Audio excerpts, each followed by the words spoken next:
Gəncə şəhər məhkəməsində son qəbul imtahanlarında qanunsuz texniki vasitələrdən istifadə halları ilə bağlı cinayət işi üzrə təqsirləndirilən təhsil eksperti Kamran Əsədov və tarix müəllimi Gündüz Abbasovun məhkəməsi keçirilib. Hakim Elçin Məmmədovun sədrlik etdiyi proses Gündüz Abbasovun ifadəsi ilə davam etdirilib. Hakim Gündüz Abbasova valideynlərin Kamran Əsədov tərəfindən göndərilib-göndərilmədiyini, həmçinin avadanlıqların onun ofisindən hansı səbəblə götürülməsini soruşub. Gündüz Abbasov hakimin sualına aydın cavab verə bilməyib. Ardınca təqsirləndirilən şəxsə imtahanda tapşırılan Şəmkir rayonunda xüsusi qurğu ilə cavablandırılması haqqında suallar verilib. Gündüz Abbasov orada bir neçə müəllimin olmadığını deyib.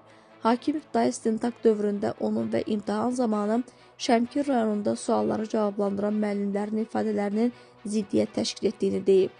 Hakimin müəllimlərə nə vəd etmişdi sualına Gündüz Abbasov yenə də tam cavab verə bilməyib. Həmin müəllimlər arasında onun yaxın qohumu, həmçinin Gəncənin məktəblərindən çalışan bir sıra müəllimlərin yer aldığı məlum olub. Daha sonra Kamran Əsədov hakimə ifadə verib. Deyib ki, valideynlərin əksəriyyəti özləri ondan kömək istəyib. O isə müəyyən məbləğ qarşılığında onlara kömək etmək üçün Gündüz Abbasova istiqamətləndirib, amma pulun ona çatmadığını Gündüz Abbasova ödəniləcəyini bildirib. O ifadəsində bildirib ki, hətta avadanlıqların verilməsini də ilk dəfə valideynlərdən öyrənib.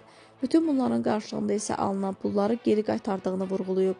Pullar qaytarılan zaman özünün ofisdə olmadığını bildirib. Qeyd edək ki, növbəti məhkəmə iyunun 11-i saat 15:00-da keçiriləcək.